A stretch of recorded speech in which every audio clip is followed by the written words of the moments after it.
Hello, Hello. can you hear me? Hello. Hi. I can't hear. Yeah, we can.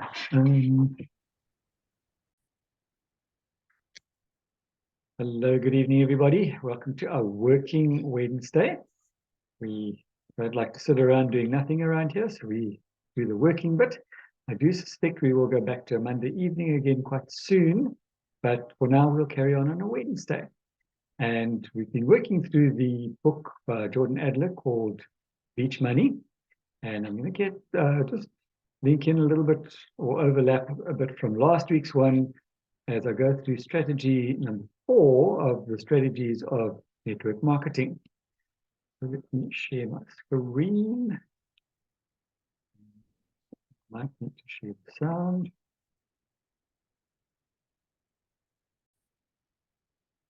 Little bits and pieces.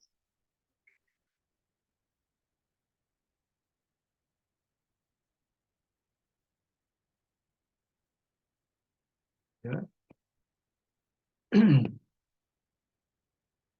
Okay, so we're talking about residual income or beach money, as Jordan Adler likes to talk about it. And we've been through a couple of the different strategies of what it takes to do network marketing. What does this business actually entail? And last week I half ended on strategy number 4. So I'm just going to pick up from there. And we need to remember that we need to start surrounding ourselves with like-minded people. As we know, if we spend time, well, we are the average of the 5 people we spend the most time around. So look around at the other 5 people around you and check them out. How friendly are they? How positive are they? How negative are they? What are they doing? Because you are the average of those 5 people. So if you want to get ahead, you need to link in with like-minded people. Because if you're linking with business people, like we are in this meeting, you will certainly develop that business mind and business attitude. You need to make friends with other entrepreneurs, not necessarily just network marketers, but business people. Business owners are different to employees.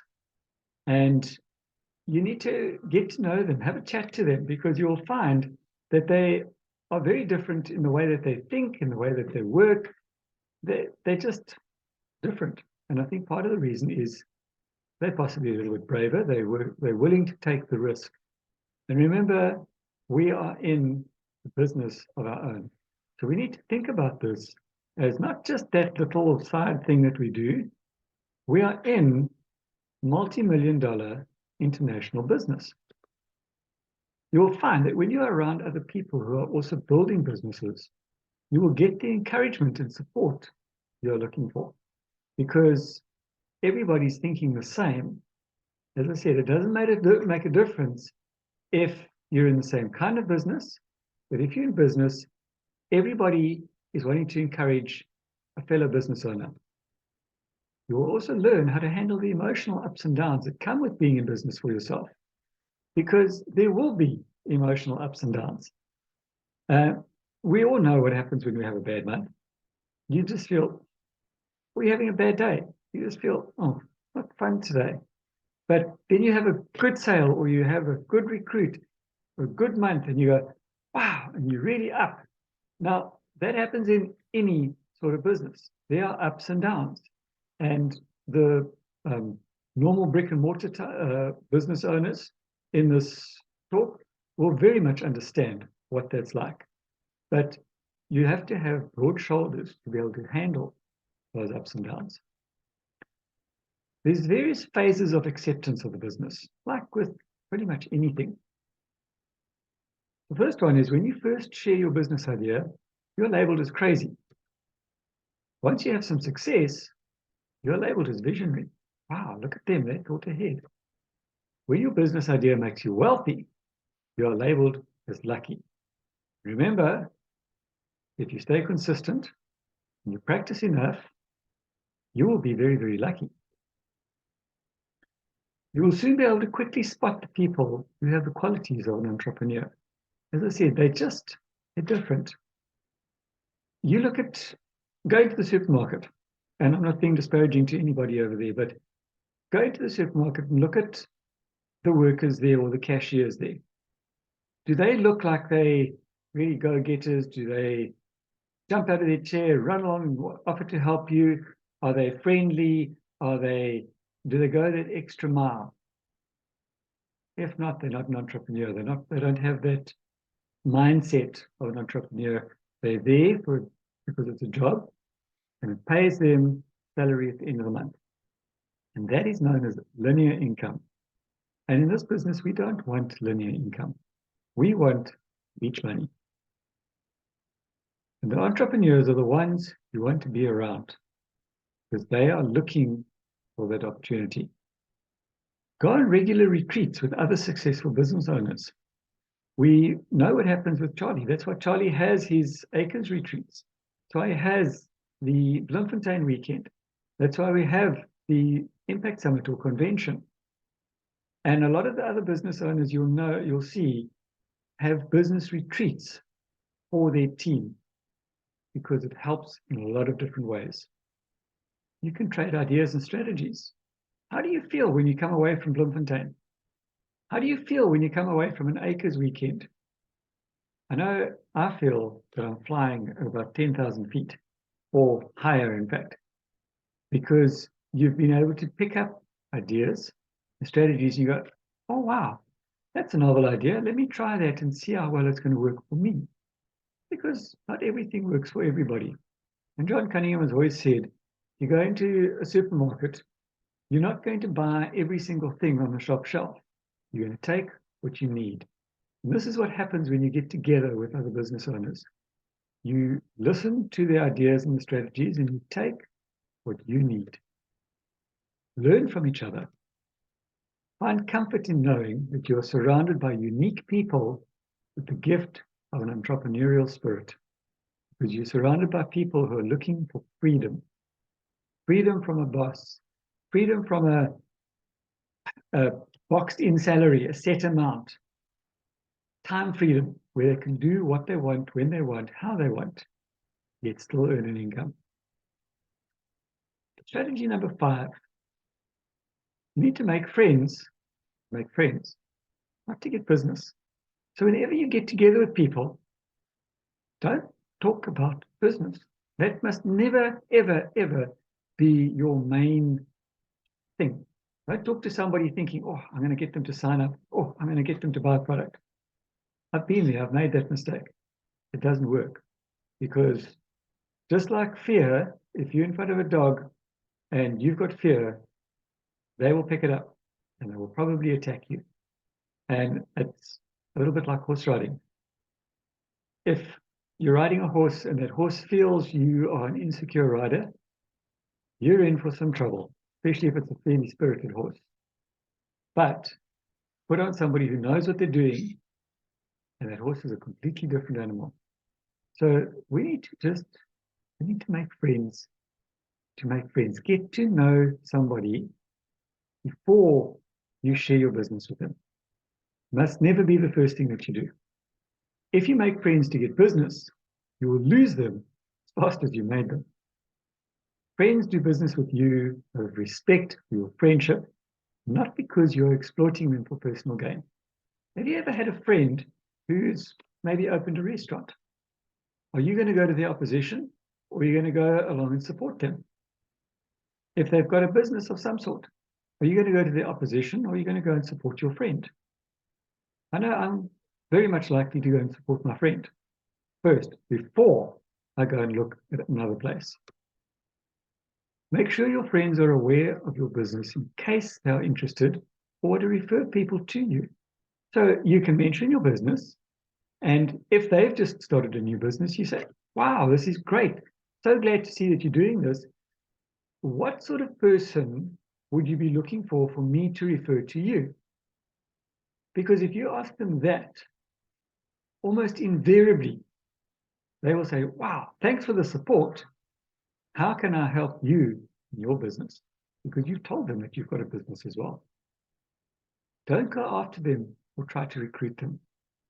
Only if they ask you about your business. You can tell them, look, hey, listen, I've got this great business that I've started. It's really exciting and it's got wonderful potential, but I don't want to push you into anything. I'm just letting you know that I've also started a business recently and really excited for the potential in the future involved with it. Hey, how's your wife doing? How are the kids doing these days? You've changed the subject. If they say, hey, what business are you doing? That's interesting. Tell me a little bit more about it. You can give them a brief outline. And only if they start asking more and more questions do you then say, well, there is a business opportunity for you in this. It may or may not be something that would interest you, or timing might not be right now. But if you'd like to have a look at it, wonderful, let's make an appointment. If not, no worries. Let's carry on with our chat. Share their wins and challenges with them. Learn about their families. They've just started a new subsidiary of their business. Wow, that's great. Where is it? How are you going to do it? How are you doing it? Is it profitable? Is it showing potential? If not, they'll tell you about their challenges. You say, I'm sorry to hear that. But is there a way that I could assist you maybe with some advice if you're open to that? If you can offer the advice, of course. If not, I've got a friend who used to do something similar to this. Would you be open to meeting up with them and learning what they did to overcome the challenge that you're going through? Be a friend. Find out if they've started a new business in order to refer people to them. What business are they doing?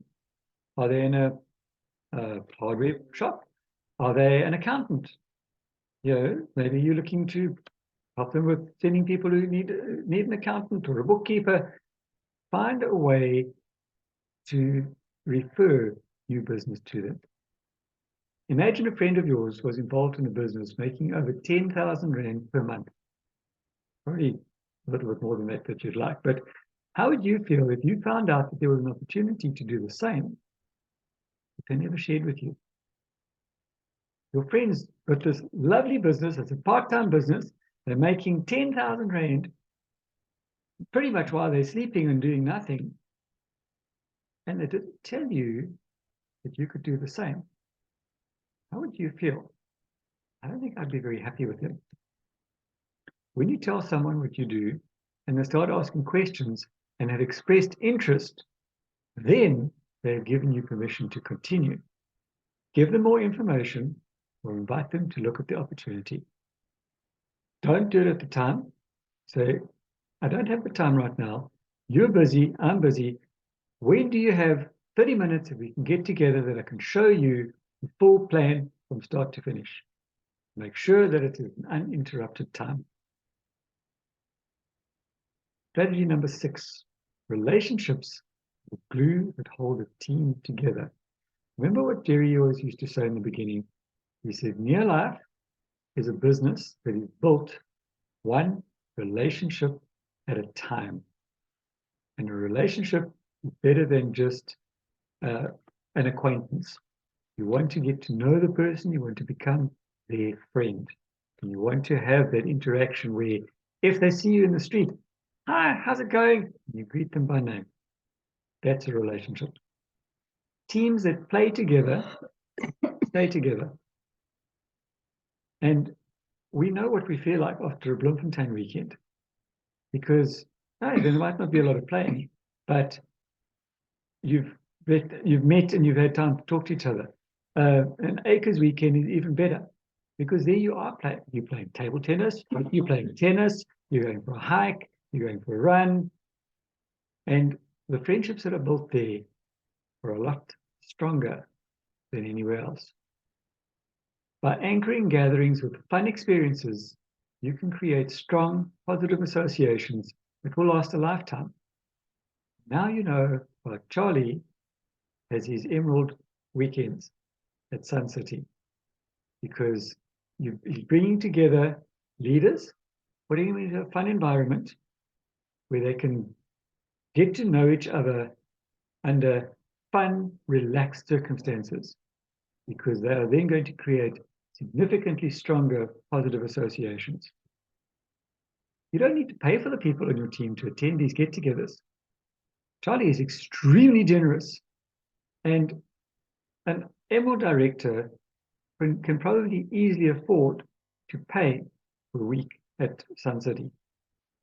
So you don't need to pay for them. They can do it themselves. But Charlie does it out of the goodness of his heart. But if you're not quite a 5 diamond yet, get the team to contribute. Have a simple little weekend together where you can have a braai, you can have a sit-down dinner. They can pay their share, and they can even claim it back from tax because it's a business expense. Have your team members invite guests, as they will often become team members too. Obviously, Acres, you can't invite guests, but Bloemfontein you can. Impact Summit you can. Those are ideal places to invite guests.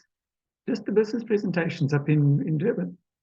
Ideal opportunities to invite guests. Start small. Watch a motivational movie together. It doesn't have to be much. This is what we are doing here with these talks. This is where the Monday motivation comes from. This is where the Tuesday comes from. It's to get together. I mean, these things don't cost us anything except maybe a little bit of data and 35 minutes of time. Doesn't have to cost much, but you're starting small, because from this, we can develop into, as they call IRL, or in real life get-togethers. Because they are business building events, you can claim them back from tax, as I said. Next strategy, invest in yourself and others. You're not spending money on books and training DVDs and CDs and courses. You are investing money. Consensus is that for each person you have at a company convention, multiply your group by 100 next year. So if you've got one, next year you want to aim for 100. Hey, it might not work out like that, but you've got to aim for that target. There are no guarantees, but when you invest in yourself and in your people, you can never go wrong. Have you been inviting people to Impact Summit? Have you told them about it? Have you invited them to Bloemfontein? Have you encouraged them to get their tickets, to book accommodation? Are you already planning your lifts? What are you doing to get your team to these events? And also guests. When you work on yourself, you tend to attract others who are also working on themselves. Remember your daily success habit number 3, personal development. This, what we're doing right now, is personal development. You're working on yourself. We are learning how to do this business. If you can't afford to purchase training in the beginning, make a plan to get information from a library, YouTube, Google, etc. There are a ton of free resources available these days. Back in the early days, we had to buy tapes. We had to buy books. Now, we are spoilt. Just go into your back office.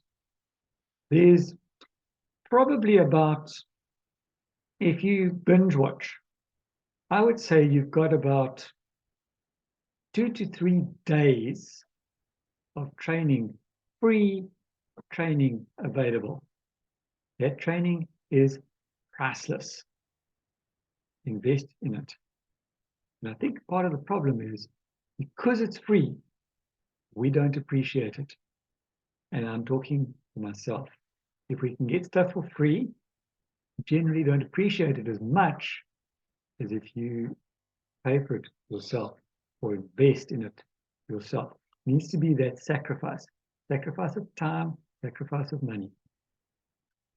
Extremely wealthy people have a few things in common. They have a lot of things that they don't have in common, but one of the things obviously is their extreme wealth. And one of the things that they have big dreams. And they talk about their dreams. They have the pictures up, they have the books up, the catalogs. They have magazines and photo albums on their coffee tables and desks that contain some of the things they dream about. Ever heard of a dream chart? Now you know why.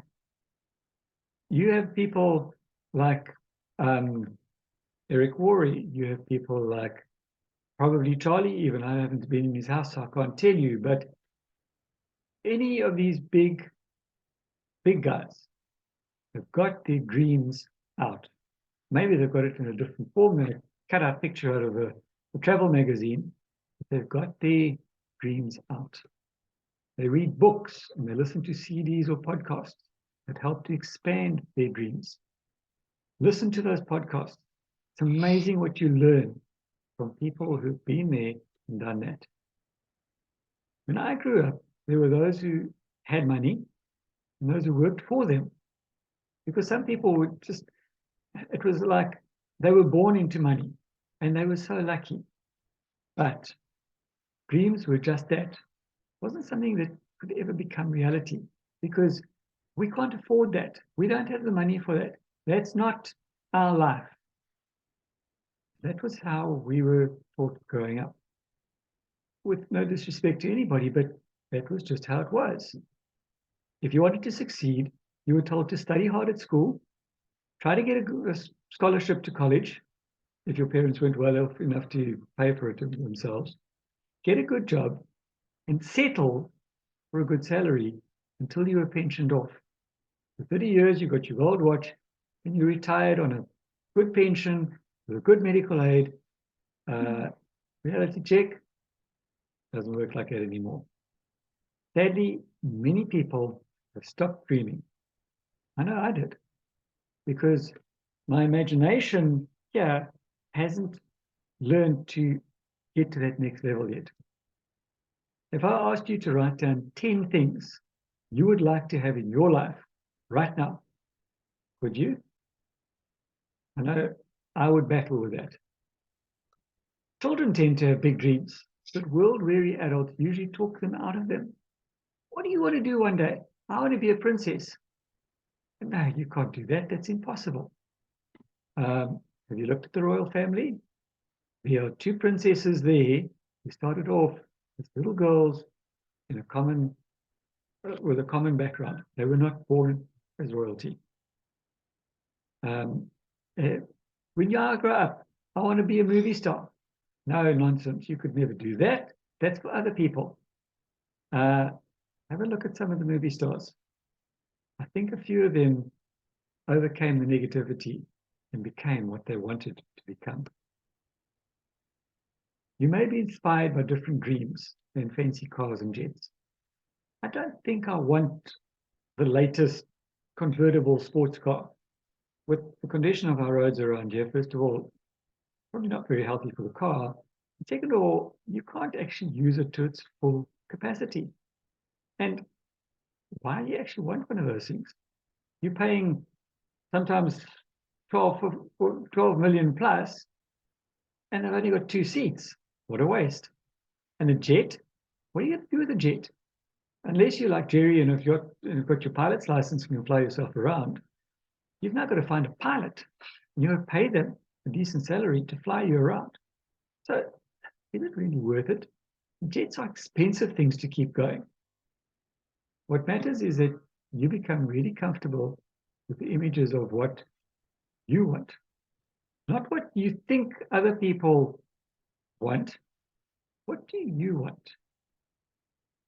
I want to just be able to, on a Monday, Tuesday morning, when everybody else has gone off to work, get on my bicycle and go for a ride along the beachfront. And it doesn't have to be a fancy bicycle either. It's just, I like the simple things in life. It doesn't have to be expensive. You must begin to feel what it would be like to experience your dreams once they're in your life. Use your imagination. You now have permission to dream again. Decide today to let go of your doubts about what is possible. Begin to rebuild your dream muscles.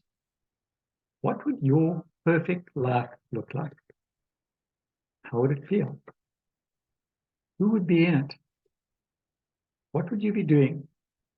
close your eyes. The readers over here would know exactly what I'm talking about. Because if you've read a well-written novel, I don't know about you, but my mind is transferred instantly into that story. And if I happen to watch a movie that was made on that particular book, I don't enjoy the movie because it's completely different to what I imagined. Because my imagination isn't the same as somebody else's. No one has built a successful business without a clear idea of what it would be like to live the life of their dreams. Go back to the very first presentation I did on this particular book, where he spoke about writing your dream life, your ideal life in a journal. Watch this video clip. Vibrate, vibrate higher. Why would the farmer put the plow in the ground in the spring if he couldn't see the vision of the harvest when the summer is finished? Is it possible to see the finished harvest? And the answer is yes. We do that simply by faith. Key phrase, faith is the ability to see things that don't yet exist. And that's how things exist. How did this hotel get here? Someone saw it while the property was vacant. You say, well, is it possible to see this hotel when it isn't here? And the answer is yes, of course. If somebody cannot see it when it is not here, then it will never be here. So it's possible to see things that don't yet exist. Interesting. When should you start building this hotel? This is a good question for your philosophical musings. When should we start building the house? When should we start? And here's the answer. As soon as it's finished. You wouldn't start building the house until you had it finished. If you just started laying bricks and somebody came around and said, what are you doing? I said, I'm just laying bricks. And said, what are you building? And you said, I have no idea. See, they'll take you away to a safe place. So have you got that now? It's possible to finish something before you start. In fact, it would be a bit foolish to start until you had it finished. So human beings have this remarkable ability to finish something and then start it. We've heard the old expression, don't count your chickens until they're hatched. Say, no, we have the ability to count our chickens long before they're hatched. Because we know, we have faith, we believe. We use the law of averages. There's bound to be at least so many. Out of every dozen, out of every 100, out of every 50. So it's possible to see the end and then begin. Start looking into the future of what you would like to accomplish, where you would like to go, the person you would like to be, and see if you can't get a better picture of the finished objective. See yourself there, see yourself in possession of. I was in business with Bob Cummings, the old movie star, for a while. He said, decide what you want and then act as if you already had it. And being an actor, he could give us a few tips on acting. Decide what you want and act as if it was already yours. Now, the reason we can act thinking that it's already ours is because not only can we vision the end results, we can also vision the beginning of making it real. So we don't start till it's finished, but it is possible for human beings to finish something before they start. Human beings are the only life on earth that has this incredible capacity to change the course of your life. No other life form can do that. Every other life form except humans seems to operate simply by instinct and the genetic code. In the winter, the goose flies south. How often? Answer, every winter. If you said to the goose, hey, it'd be better this year to go west, he ignores that advice. And the reason is because he cannot make choices and listen to advice of something that might be better. He has to obey instinct and the genetic code. But now jot this down, not human beings. Human beings can alter the course of their life. Human beings can live one way for 5 years, tear up that script, live a totally different way the next 5 years. The first 6 years of my economic life, I wound up broke. Second 6 years, I wound up rich. Someone says, how did you do that? Here's number one. I discovered I was not a goose. Someone says, don't you have to do the second 6 years like you did the first 6 years? And jot this down. No. No, you don't have to live the second 6 years like the first 6. You can use all the information and all the advice and repairing all of your mistakes and adopting a new and refined philosophy so that the next 6 years can be totally different than the last 6. No other life form can do this. See, if you were a tree, you'd be stuck. As a tree, if you used up all the nourishment that was around you and you couldn't change location, see, you would die. But that's not true. Human beings can change location, go north, south, east, west, live here for a while, live somewhere else for a while. So that's a note to make. You can greatly alter the course of your life. Now here's the next note to make. 5 years from now, you will arrive. The question is where? This is for mature people now. If you keep up your present disciplines and keep up the present pace that you're on, where will you be in 5 years? Boy, it's easy to say, hey, I haven't really thought about that. So now make this note. In 5 years, here's the probability. You will either arrive at a well-designed destination or an undesigned destination. Well-designed or undesigned. And I promise you, 5 years from now, you really don't want to arrive at an undesigned destination. Because you may very well wind up wearing what you don't want to wear, driving what you don't want to drive, living where you don't want to live, maybe doing what you don't want to do. That, we are going to cut it because we only have a couple of minutes left. So, you're dreaming, you're living life, your dreams, or you're living a nightmare. You decide.